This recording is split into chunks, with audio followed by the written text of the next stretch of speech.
Good afternoon, and welcome to your monthly Citizen CPR Foundation Champions webinar. I am your host, David Hiltz, and we have a great discussion lined up for you today.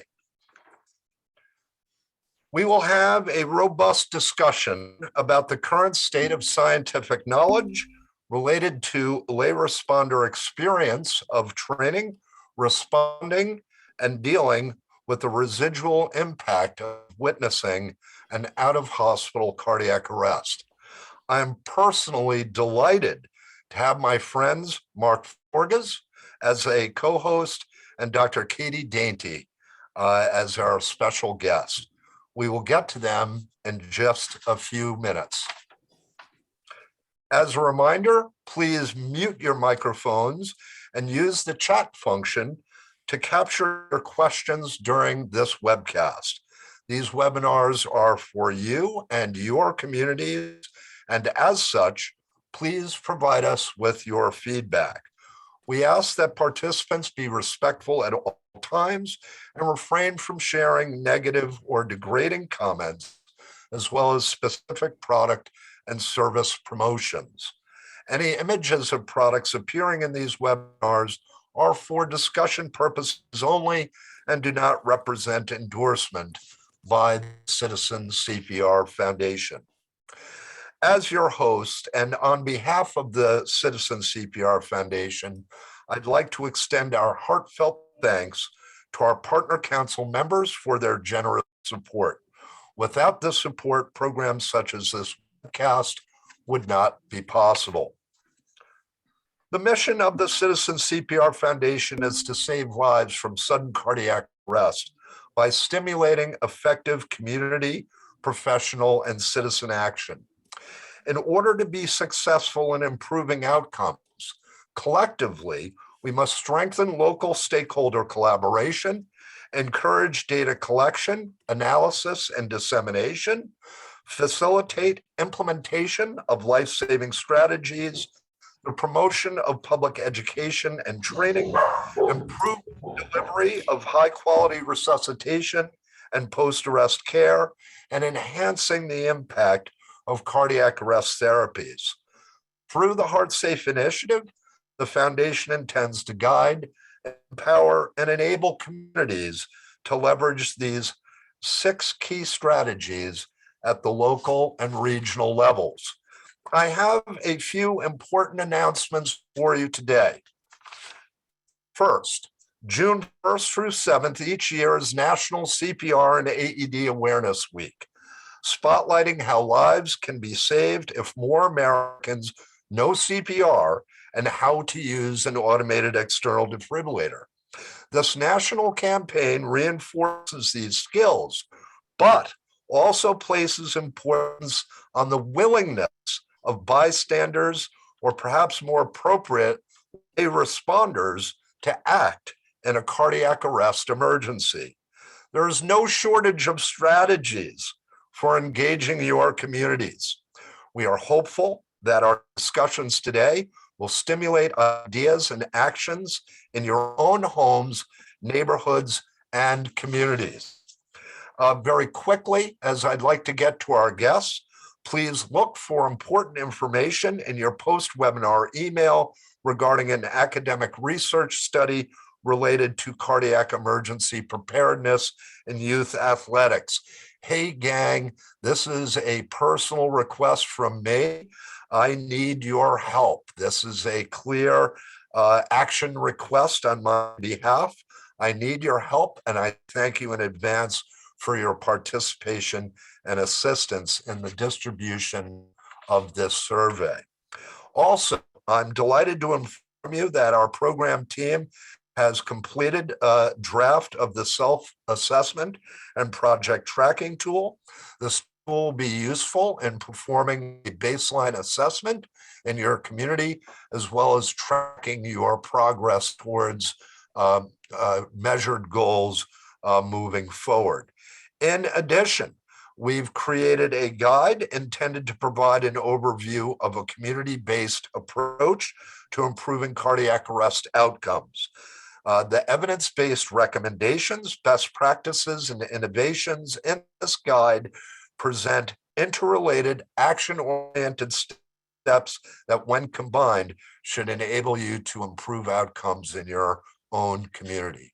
Please look for links to these and other resources in your post-event email. And now, to the focus of our program today: understanding the importance of lay responder experience in out-of-hospital cardiac arrest. Lay responders, this note bearing, lay responders are defined as members of the general public and off-duty healthcare professionals. We have so much to learn, so much to do, and so many more lives to save. So we are joined live today by our guest co-host, Mark Forgues.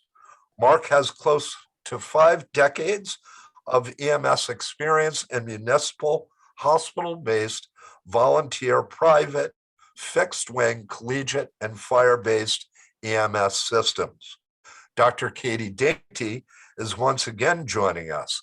Katie is a celebrated resuscitation research scientist who we have had the great fortune of having as a frequent guest on this particular show. On behalf of the Citizen CPR Foundation, I extend a hearty thank you to each of them for joining us this afternoon.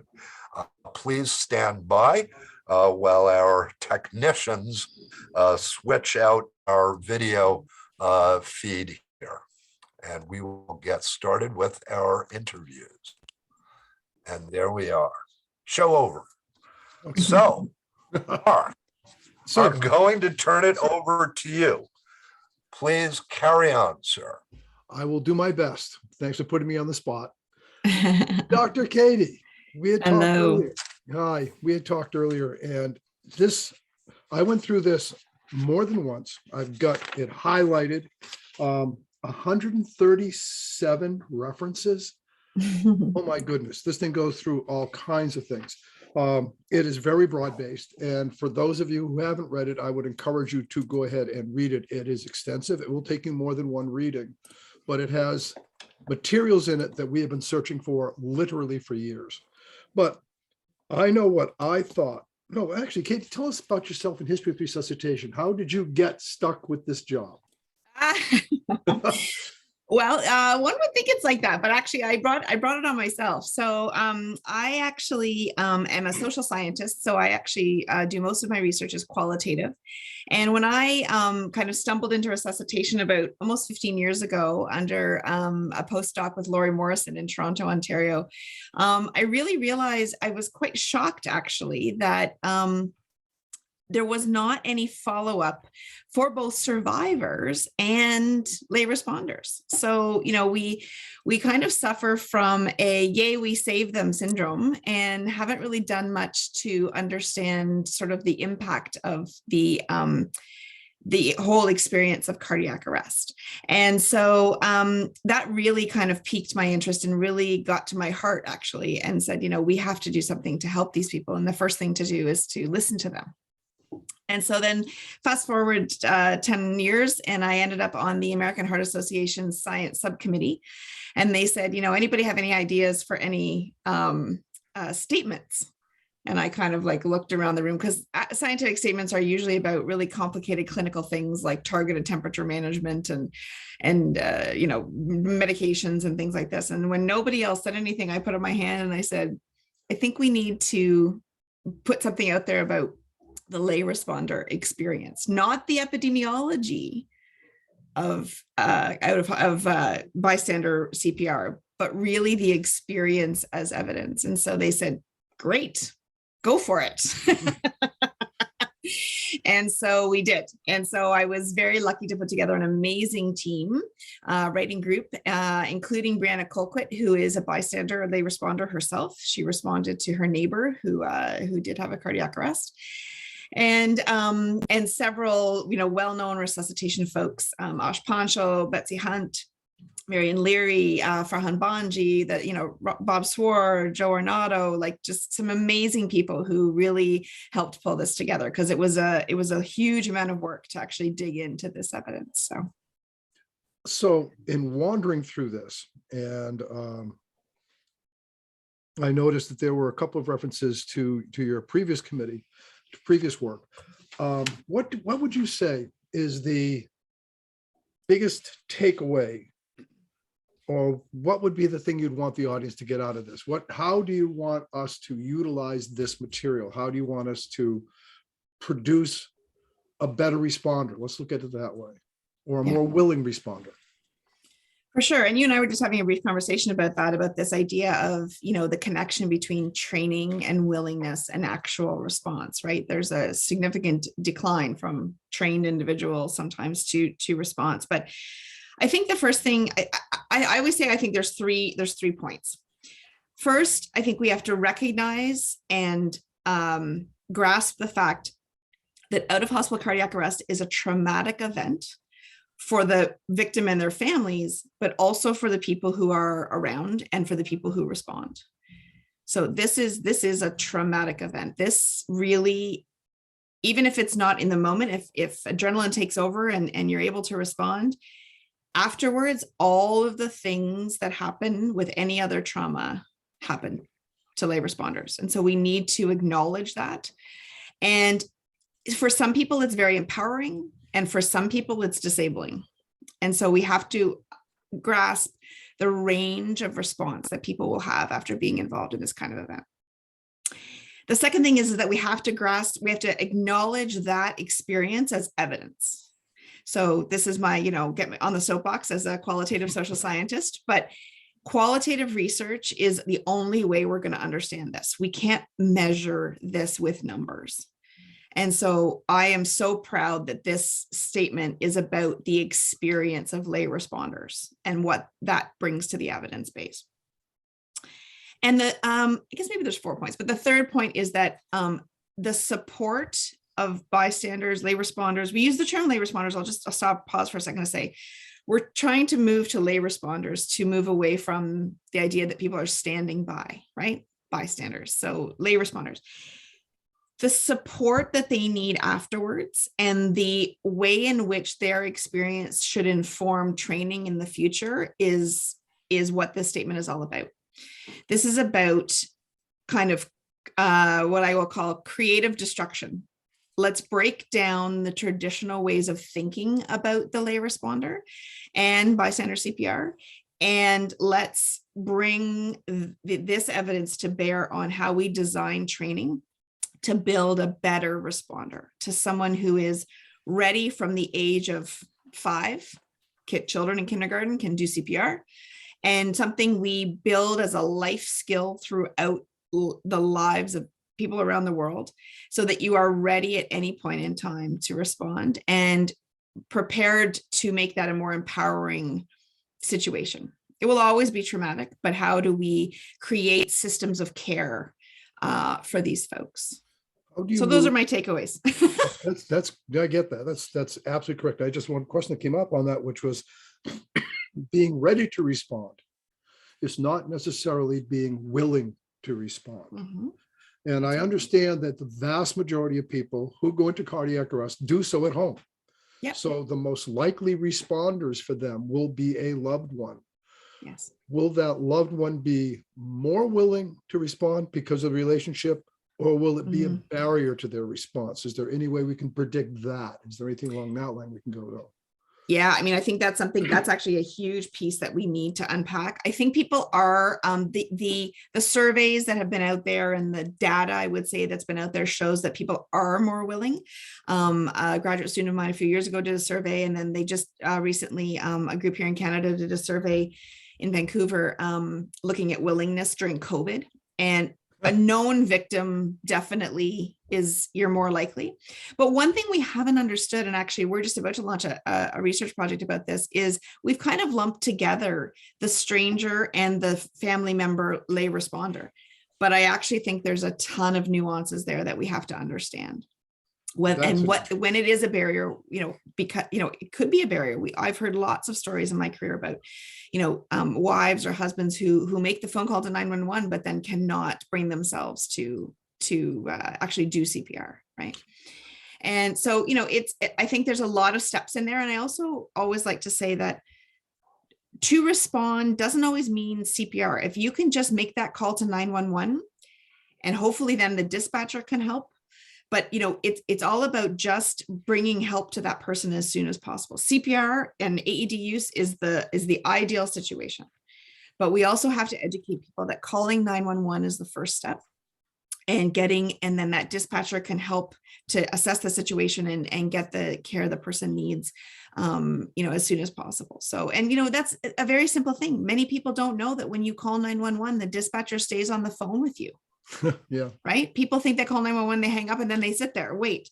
No, right. We in most places, I can't say that's, everywhere, but in most places they do have telephone CPR, dispatcher CPR, depending on what you call it. But, something as simple as that. And so awareness about, what it means to respond is really important. So We tend to, at least I tend to, I've been teaching this for a boatload of years. And our thought usually in the class is that you're going to respond to a person that you probably don't know. We're teaching in a lot of the classes for the public arrest, which is the minority of those arrests. And then we also know that the more people you have that witness an arrest, the less likely the individual is to act. Correct. We've mentioned that before, but have you come up with anything that can say, start again, Mark. It seems that the training that we're doing does not match the outcome that we desire. We're making them technically ready to do CPR, but we're doing very little to prep them for doing CPR, for knowledge of how they're going to react in the moment. And I've had in debriefings, both people who are proud of themselves and people who are sitting there going, oh my God, what just happened? Including my son, who actually did CPR on one of his friends. So I've seen this on a number of situations, and other people say, the outcome wasn't great, but the team did great.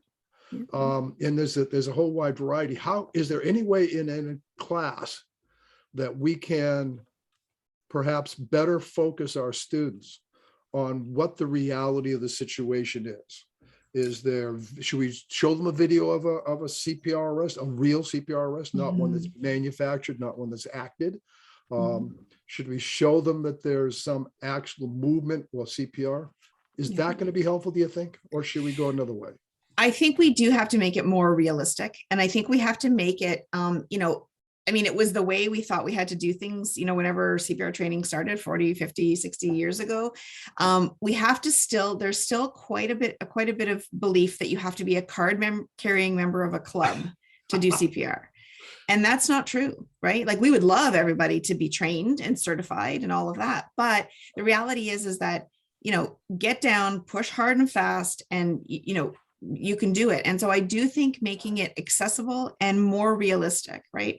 The training on an air-conditioned floor of a gym with a very clean Resusci Annie, is lovely, but it's not, I've never seen an arrest like that, right? Like, never. Usually they're like stuck between the toilet and the wall of the bathroom, and they're foaming at the mouth, and, you don't know them, right? Or they're lying in, somewhere random, and you've got to move them to a flat surface, whatever it might be. That it never happens the way we train, and we don't talk about the trauma, and we don't want to scare people away. I'm not saying you should go in and say, this is a super traumatic event, you might not sleep, you might get, you might feel terrible afterwards. We can't do that. But I do think we do have to talk about what it means to respond in a traumatic event like this.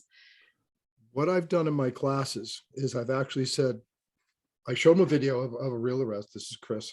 And then afterwards, I'll say, if you have an arrest, here's my phone number.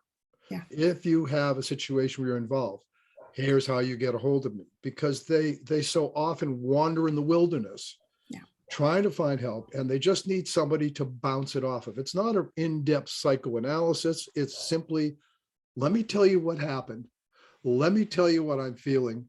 And can somebody validate that? And I think that's in your paper too, because you sat there and said, Yeah. as I remember, 18% of the people were card carrying, and yet 65% of the population, my numbers may be off, were trained at some point in their life. Yeah. Yeah. So, And I think it does have to become a life skill, right? Like trained at some point in their life. Usually it's like if you were a lifeguard when you're 18, right? Or something like that. And so if it becomes a skill, some countries have done a really good job of this, CPR training when you get your driver's license renewed. And like, there's all kinds of, really kind of neat ways you can build it into being a life skill. But I do think that, the idea that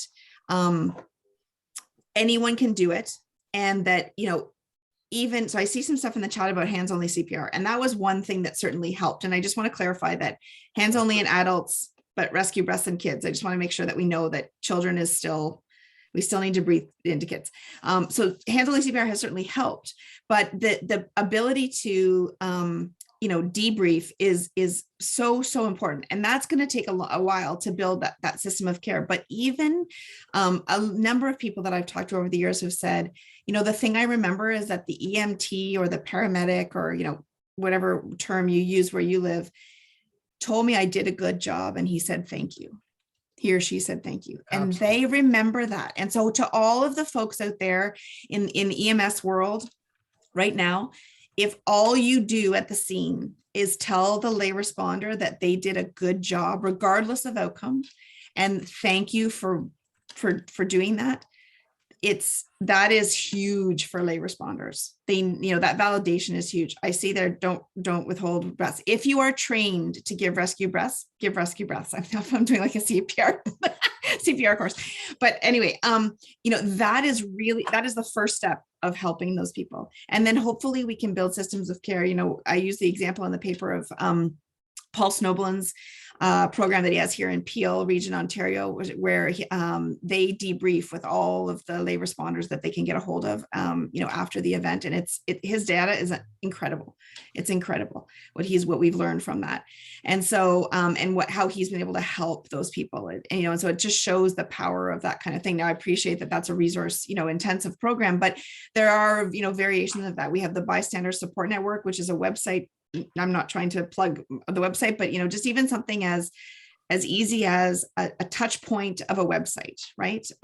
Like you say, Mark, you can't provide psychotherapy to everybody, but just a touch point for people to know that they're not alone and that the feelings that they're having are totally normal and part of the process. I think that's, the least we can do. I love it. I love it. Two more questions that just brought up.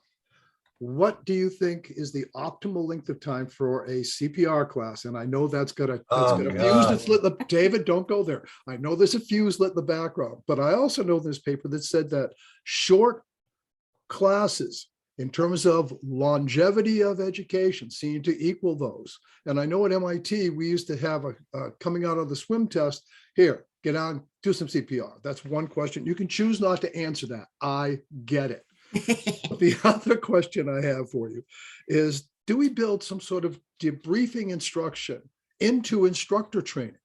Do we teach our instructor, doesn't have to go in depth, but just how do you talk to them? And I know that when we start out, it's as simple as describe to me what happened. Just tell me what happened. And then medically reflect back on it. It's not a big, huge task. Yeah. But it's something that we may want to do on that, just to support the lay rescues. What we don't want to do is lose them. That's right.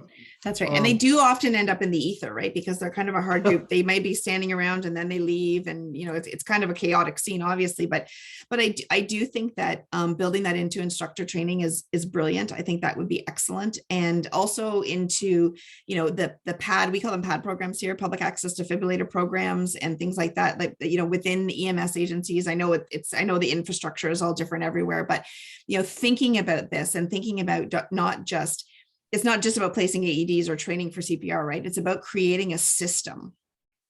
And that includes, preparing people, converting people, to be the willing, and also, supporting people afterwards. And I think that's what we haven't, done to this point, is that Optimal length of CPR. I think, if you can take 1 minute, it's great. If you can take a weekend, that's great. I think just anything, a YouTube video. I'll take a YouTube video, a good quality AHA or whatever, European Resuscitation Council, whatever, Heart and Stroke Foundation of Canada, you name it. YouTube video, I'll take it. Just, educate yourself. That's my nondescript answer to that question. And age keeps jumping into that, but I taught first aid skills to 7-year-olds in second grade when I was one of my past lives.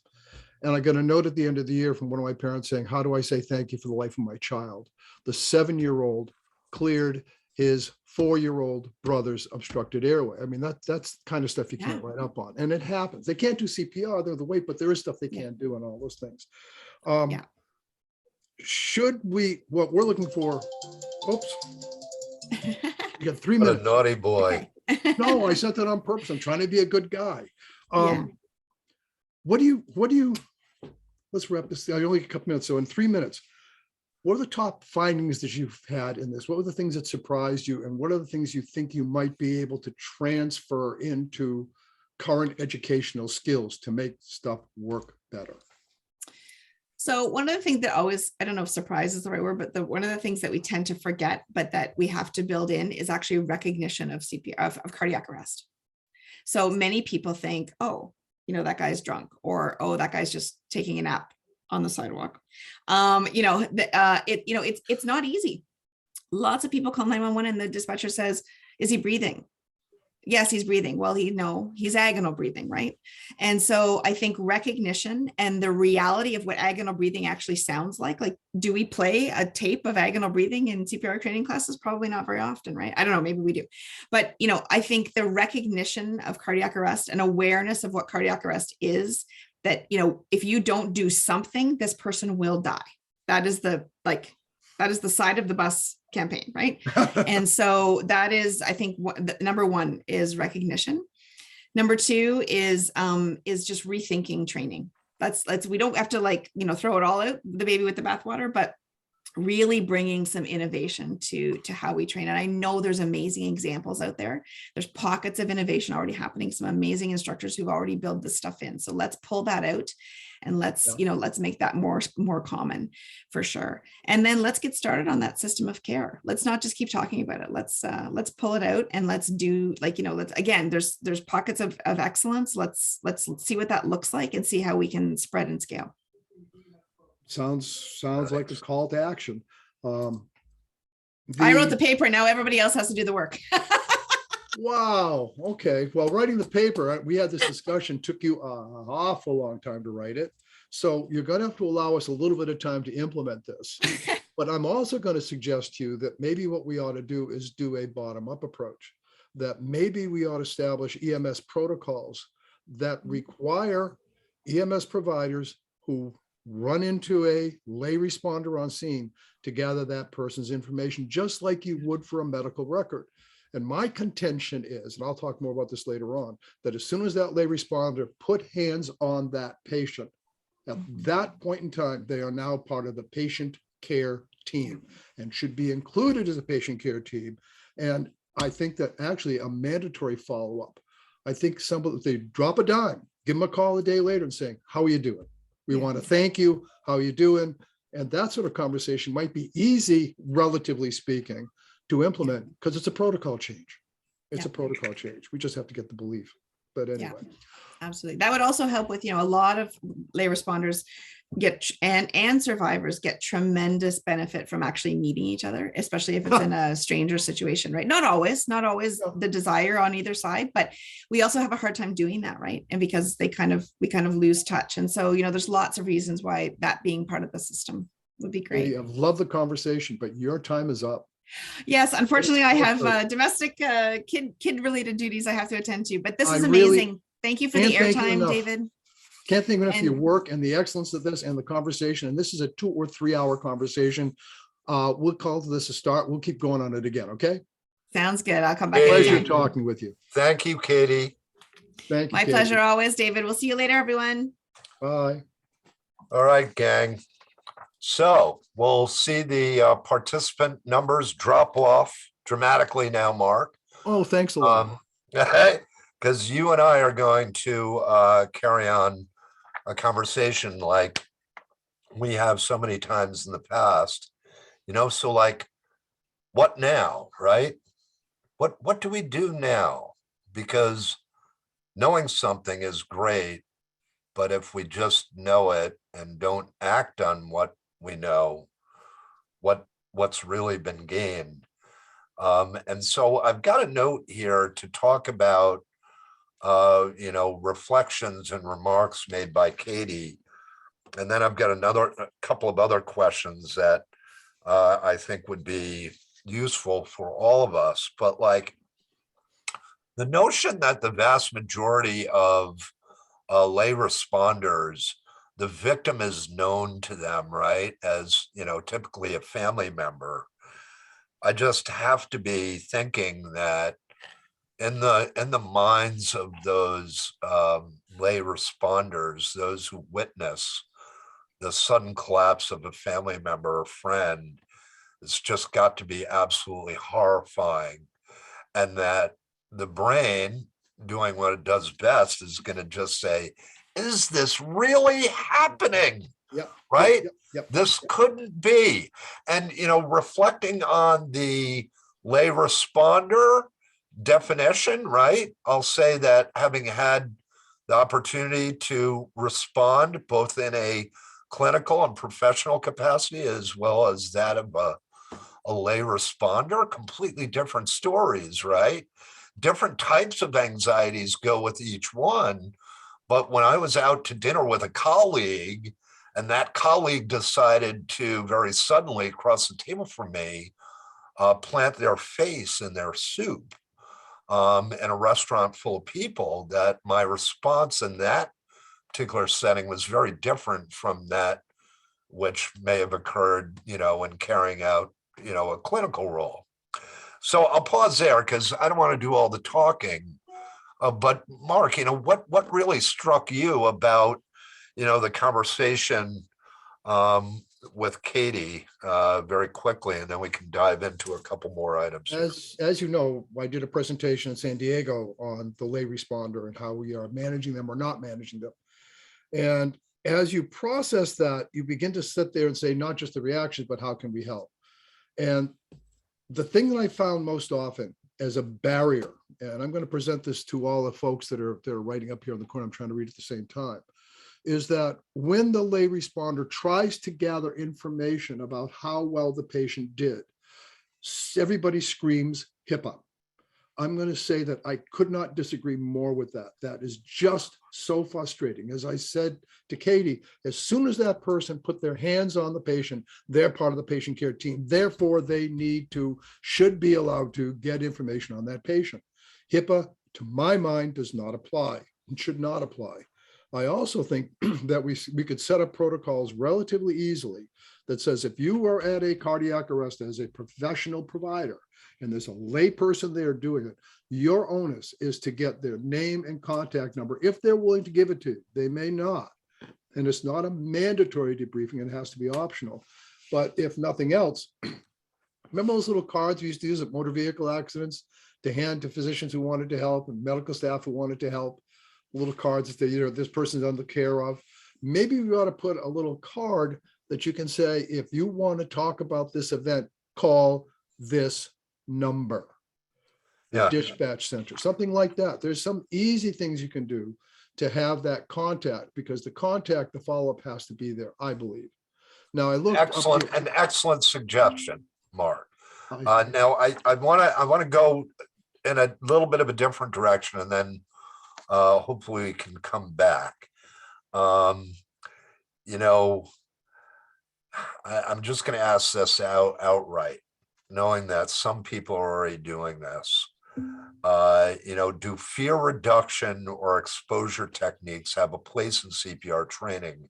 And to that end, how do we do that without the pendulum swinging all the way back to just being some kind of off the charts horror story tied to horror story, which will convince people never to try to help anyone? And I know that you've got a little bit of longevity here, so I'm gonna put I've been that to using you Chris for response. Soames video. Is it Soames? BBC? Yep. Okay. There was a question I saw pop up that said, what videos can you suggest? Do the BBC helicopter and do a video search on it. It's fine. And that's what I was, because it's friends helping friends. And it is a cardiac arrest starting from a chest pain, evolving to a cardiac arrest. The CPR is a little fast. It's a little off, but that's okay because they're doing something. And Chris has that out there on YouTube, by the way. And it's been out and around for a long time. And it's one that you can access with relatively little pain. And it's out there in the public domain. So that's at least an introduction. You can say, this is what it's like. Because So a little bit of exposure therapy by showing them. yeah, And this video, the Chris Solomon's video is, I think a lot of people in the resuscitation community know Chris. Mhm. They're fortunate enough to have gotten to know him. But I also see that as, potentially adding some contextualization as part of the CPR training, because as Katie mentioned, recognition of cardiac arrest is a huge issue. Like, geez, my mannequin didn't look like we were doing the backstroke, right? My mannequin didn't move. My mannequin didn't make strange breathing noises. My mannequin didn't shake around like a person having a seizure, right? And so, I think there is a place for that. But then again, it's like, how far, because we're clearly coloring outside the lines to a certain extent as educators, right? And so, and coloring outside the lines is only tasteful if you don't color too far outside the lines, right? So like, if I think about, 500,000 instructors out there, and there's far more than that, right? How do you convey this to them? This could be a rhetorical question for today's persons, but how do you convey this to them so that we're doing this in a balanced and controlled manner that's based on some degree of evidence rather than kind of the wild, wild west? I've observed people effectively do some reprogramming within the context of a CPR course where they spend, 60-70% of the time reprogramming the participants to respond and very little time on, actual psychomotor skills, and then adding, surprise to the entire picture. Because, if you look at the average CPR training curriculum, it's very planned. Okay, now class, we are going to practice chest compressions. Okay, now class, we're going to orient you to the defibrillator. And never a surprise, and next we're going to be evaluating your skills, right? Last time I checked, cardiac arrest victims weren't giving play-by-plays. Okay, folks, this is what's coming next. So I'm going to stop there for your reflections, Mark. You just went through a whole litany of things that we could do and could function on. The focal point has been, since we started teaching CPR, on the actual skills, not the emotional overlay, not the affect, but the skills. And we focused on the skills. We forgot about the provider. And I too have been a lay rescuer, not on duty, and had somebody go down in a restaurant and had somebody go down outside. And even then you have a situation where you go, this isn't supposed to happen. This is not supposed to happen. And this is going to mess up the rest of my night. I get it. But the focal point that we need to look at on all of this is that we need to move, I believe, the instructors from being technical clinicians to broad basing and saying, think about your students as rescuers, as real rescuers, and how would you like to be treated were you them? That if I went out as a layperson and provided CPR, what would I want to do? The first thing I would want to do is have feedback. And Katie was dead bang on the money. Somebody ought to sit there and say, thank you, that was really good. The lay rescuers don't even need to know the patient's name. And from the reports I've read, and there's some excellent ones out there, some excellent ones. The one I recommend the most is reactions and coping strategies and lay rescuers who have provided CPR to out-of-hospital cardiac arrest victims, a qualitative study. That goes through actual quotes. And they were saying, some people were, I couldn't sleep, I couldn't do this. Other people are saying, I felt proud of myself. And both of those parts of the spectrum can and should be addressed. One of my students, after doing a cardiac arrest, said, Mark, this is really awful.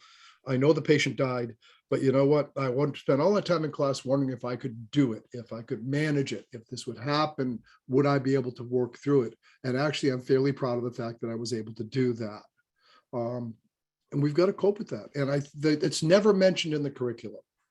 It's never mentioned in the curriculum. I give my students the number. And I say, if you have a problem, you have an arrest, give me a buzz. We'll chat. There's ways to do this. I think I mentioned the card, and other people said the card would probably be better than giving you personal information. In some cases, the police officers will gather that information because it's a scene and they're having all that data set that comes in. Being able to access that is critical. But if the rescuer calls the hospital to find out about a patient and gets rebuffed, that's a problem. Yeah. So it happens all the time. I, as a rescuer, have called the hospital and say, how did Mr. Smith do? Well, I can't tell you. What do you mean you can't tell me? I put a line in him. I put a tube in him. We got him back. I just want to know how he's doing. I can't tell you. That's incredibly inappropriate, incredibly frustrating. And if that's happened to me as a guy in the truck, what's happening to the person as the lay rescuer? Fodder for further discussion on another day. This whole thing about our collective kind of timidness to approach those involved in a rescue. Sometimes perhaps,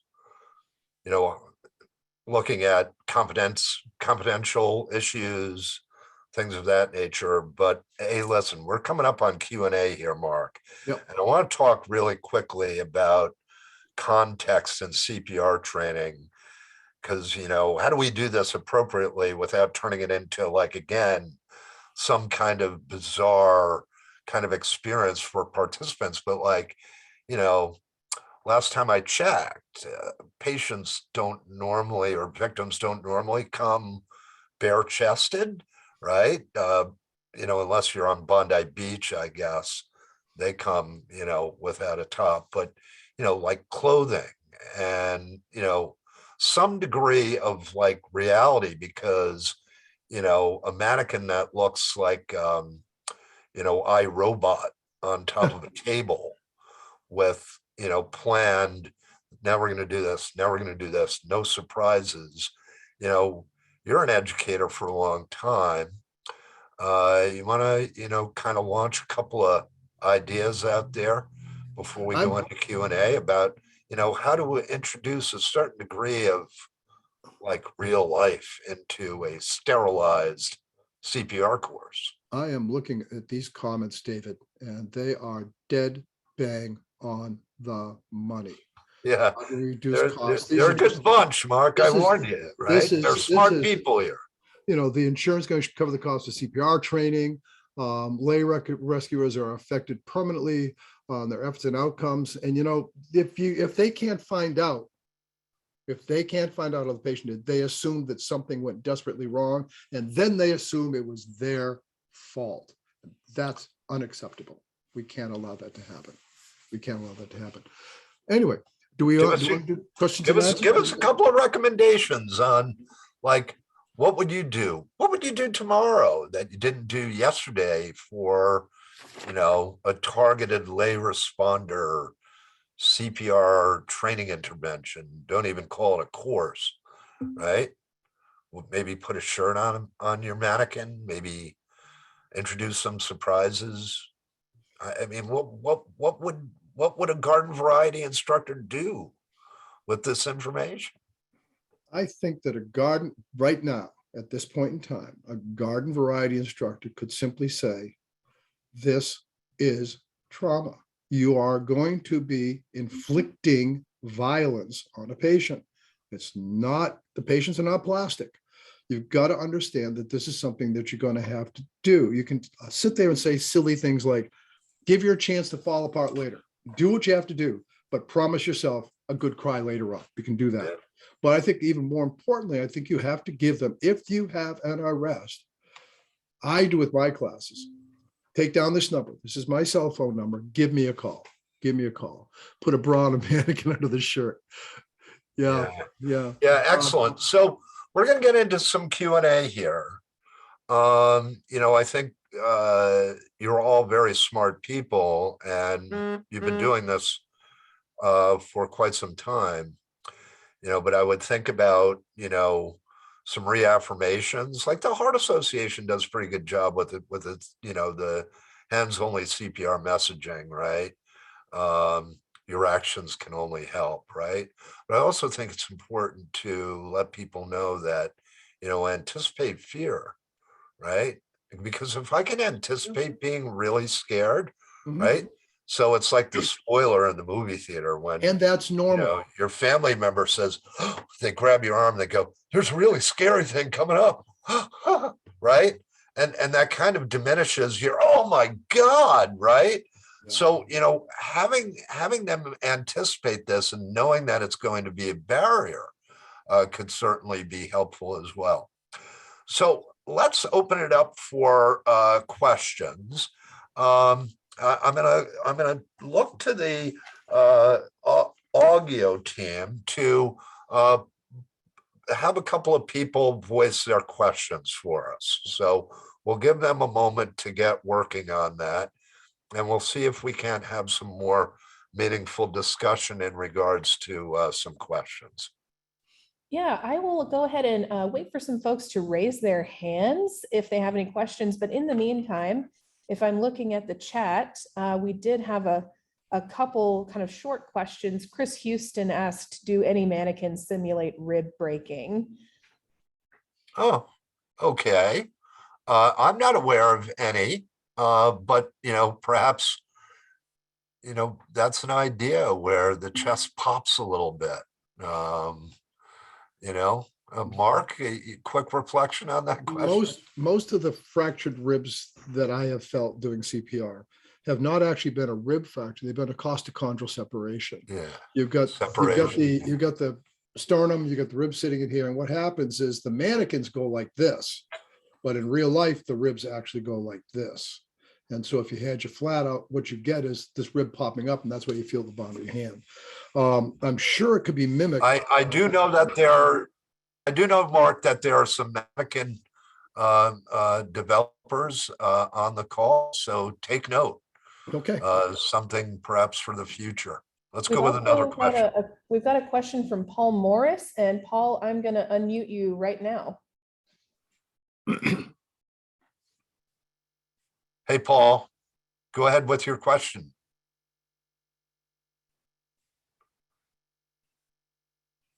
Paul, you need to unmute yourself, bud.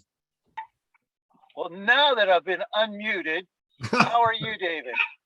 I'm well, Paul. Go ahead with your question. Public access defibrillator programs. In my neighborhood, there's only one public access defibrillator, and that's at the library. There are several businesses around that have lots of population of customer base, and I just am astounded that we don't have any more than just one on the hill. So, all right. Programs out there. So, Paul, I'm with Pulse Point, right? Yes, Paul. Okay, so what good is Pulse Point if you can't grab an AED first?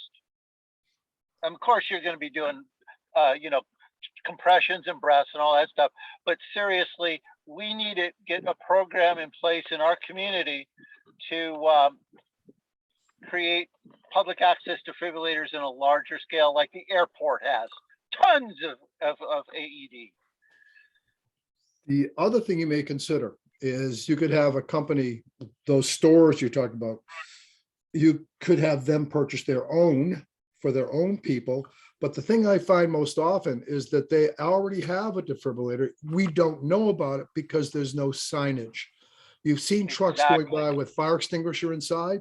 Why could we Yeah. not have a sign on the store window saying AED inside? Well, the thing is with Pulse Point AED, it's the companion app for your phone. It gives you a picture on your map of where that AED is located, along with a photograph of where it is in the business. But I agree with you 100,000%. We need signage. You know, the little lightning bolt thing Mhm. should be visible from any angle. Yep. All right, I'm Paul, done. I'm going to pause you. I'm going to pause you there for a minute, right? So Looks one like of we our do have a couple participants more brought up. questions too. Yep, hold on. We'll try, right? Things are moving quickly, right? So very quickly, know that there are alternatives to Pulse Point globally and domestically. So Pulse Point is just one of many tools that can be used. Lee made a comment about signage, and I think we still need to discover what is a good universal symbol that is consumer market tested, if I may. And, circling back to Paul and Mark's comments, I think we need to have a structured and planned approach to improving outcomes and systems of care at the regional and community level. And so that's what, these webinars are all about. And, it includes, a whole host of strategies and then tactics, and then that's backfilled and supported with, local logistics, knowing that local circumstances or situations demand local solutions. Let's go with another question while we have time. Megan, I agree. Megan, good for you. I'm just reading the comments. And Joe, I'd love to have that information on signage. Great. We have another question from Rudy Van Hunnick. Rudy, you are free to talk. Don't forget to unmute, Rudy.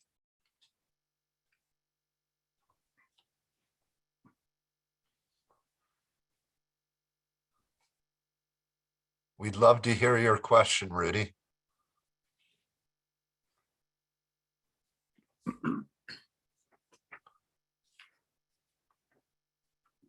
Well, he's been prompted to unmute, but he maybe just is having a little problem with it right now. Okay, do we have another question out there? We don't have any right now. And just to remind everyone, you can always click that raise hand button on the bottom of your Zoom window, or you can chat. If anyone's having trouble unmuting, you need to first raise your hand and then we will permit you to unmute. Just answering your question in the chat there, Sam. All right, I'm going to go ahead and move Joe? on with a wrap up. And, David? Joe, know that thank you you. will get it. You will get an email from us immediately after the webinar with a whole host of links and resources. And additionally, you'll have the ability to communicate with us. And lastly, we do comb through the chats. And if there are specific questions that Mark or Katie or myself answer, we typically get after those. So let's see if we can get back to the Joe here. All right. So now we're going to kind of wrap up things. So, dear Mark, thank you for sharing your knowledge and experience with us today, right? This has been an excellent discussion. I think it deserves far more discussion. So thank you. We'd also like to thank all of you, our advocate champions, for your relentless efforts to implement change in your own systems and communities. Next month, mark your calendars and please join us as we talk about first responder defibrillation and when the rescuer becomes the rescued, the rescue of Chief Buck. In this webinar next month, we'll have the opportunity to see how multiple dash cameras captured every second when the chief of police went into cardiac arrest. Get this, in the middle of a high-speed pursuit. You'll see the moment of cardiac arrest, the initiation of CPR, deployment of his own AED by fellow officers, and the use of high-performance CPR by a small-town EMS agency. They've incorporated all of this video into a 30-minute compilation, and the session provides a really powerful and raw view into an unfolding cardiac arrest, highlighting, the value of team efforts. And then, as we conclude our program this evening, please let us know how we can do better for you. We would like to hear of your feedback and ideas for our monthly webinars and how we can make them more meaningful for all of you and all of us. I am David, signing off, and good night.